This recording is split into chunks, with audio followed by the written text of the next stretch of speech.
Right, Satish ఉన్నారు New York నుంచి మీతో మాట్లాడడానికి. సతీష్ గారు నమస్కారం అండి. హలో, యా మాట్లాడండి సార్. కిరణ్. Hello sir. అదే ఏం లేదు, జనసేన పార్టీ పెట్టుకునే హక్కు ఎవరికైనా ఉంటుంది, కానీ అసలు మీ ఎజెండా అంటే మీ గోల్ ఏంటి అర్థం కావట్లేదు. అంటే మీరు తెలుగుదేశంతో ఉంటే మీరు అంటే పవన్ కళ్యాణ్ అసలు సీఎం అయ్యే ఛాన్స్ ఉందా అసలు? అంటే మీరు only you are promoting CBN and Lokesh అంతేగాని మీరు అంటే అక్కడ నిజంగా అంటే పొలిటికల్ పార్టీలా లేరు.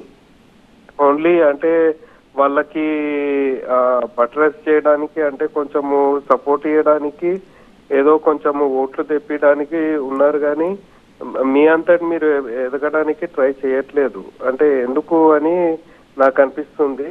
This is a completely different అంటే టైప్ ఆఫ్ పాలిటిక్స్. ఫస్ట్ ఏమో మీరు అసలు పోటీ చేయలేదు, సెకండ్ టైం ఎలక్షన్స్ లో ఏదో ఆపోజిషన్ ఓట్స్ చిలగొట్టాలని చూశారు. ఇప్పుడు మళ్ళీ టీడీపీతో వెళ్తున్నారు, మళ్ళీ అక్కడ బీజేపీ అంటారు. అసలు మీ ఎజెండా, అసలు మీ గోల్ ఏంటో అర్థం కాకుండా కన్ఫ్యూజింగ్ గా ఉంది.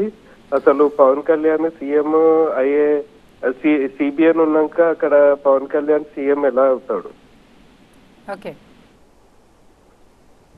సతీష్ గారు, మీరు కూడా పాపం వైసీపీ ట్రాప్లో పడినట్టున్నారు అంటే నా ఆలోచన. ఎందుకంటే పవన్ కళ్యాణ్ గారు సీఎం కావాల్సిన దానికి ఒకటే అండి, సీట్లు కావాలి. మేము గతంలో చెప్పాం, మాకు గౌరవమైన స్థానాలు మాకు వస్తున్నాయి, ఆ సీట్లు మేము గెలవబోతున్నాం. ఫస్ట్ సీఎం ఎలా అవ్వాలో తర్వాత ఖచ్చితంగా మాకు తీసుకొచ్చి సీట్లు గెలిస్తే పవన్ కళ్యాణ్ గారు సీఎం. సెకండ్, మా గోల్ ఏం లేదండి, ఈ రాష్ట్రం బాగుండాలి. రాష్ట్రం రాజధాని లేదు, ఉద్యోగాలు లేవు, వలస వెళ్ళిపోతున్నారు. రాష్ట్రంలో నేరాలు, అరాచకాలు, రోజుకు ఒక యాక్ట్, రోజుకు ఒక సిస్టమ్ తెచ్చి ఈ రాష్ట్రాన్ని బీహార్గా దారుణ పరిస్థితి తీసుకొస్తారు. ఈ రాష్ట్రంలో ఇంకా ప్రజలు బతికే పరిస్థితులు లేరని తీసుకొస్తారు. కాబట్టి ఒక ఆవేదన, మీ అందరూ ఎక్కడో బయట దేశాల్లో ఉన్నా ఇక్కడ స్థానికంగా ఉన్న మీ కుటుంబ సభ్యులు అడగండి, ఇక్కడ పరిస్థితి ఎలా ఉందో. పరిస్థితులు బాగాలేదు. కాబట్టి దీనికి మా గోల్ అదే, రాష్ట్రం బాగుండాలి. జగన్మోహన్ రెడ్డి లాంటి వ్యక్తిని మనం దించకపోతే రాష్ట్రం బాగుపడదు ఆలోచన తప్ప మేము అర్జెంట్గా సీఎం అయిపోలో, ప్రైమ్ మినిస్టర్ అయిపోలో, కిరీటాలు పెట్టుకోవాలి ఆలోచన లేదు. ప్రజలు ఆశీర్వదిస్తే ఖచ్చితంగా పవన్ కళ్యాణ్ ముఖ్యమంత్రి అవుతారు. ఎందుకంటే ఆల్రెడీ చంద్రబాబు గారు 14 సంవత్సరాలు ముఖ్యమంత్రిగా ఉన్నారు. మాకు అవకాశం వస్తుంది, ఇస్తారు.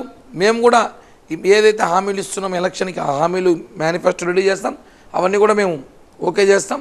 పవన్ కళ్యాణ్ గారి ముఖ్యమంత్రిని చూడాలని చెప్పి మీకు ఆశ ఉంది, ఎలాగుందో మీకన్నా ఎక్కువ కోరిక మాకు ఉంది, రాష్ట్ర ప్రజలకి ఉంది, చాలామందికి ఉంది. కాబట్టి ఇంకొక 2 నెలలు ఆగితే ఇవంతా ఒక క్లారిఫై వస్తుందని చెప్పి కూడా నేను తెలియజేస్తున్నాను సార్ మీకు.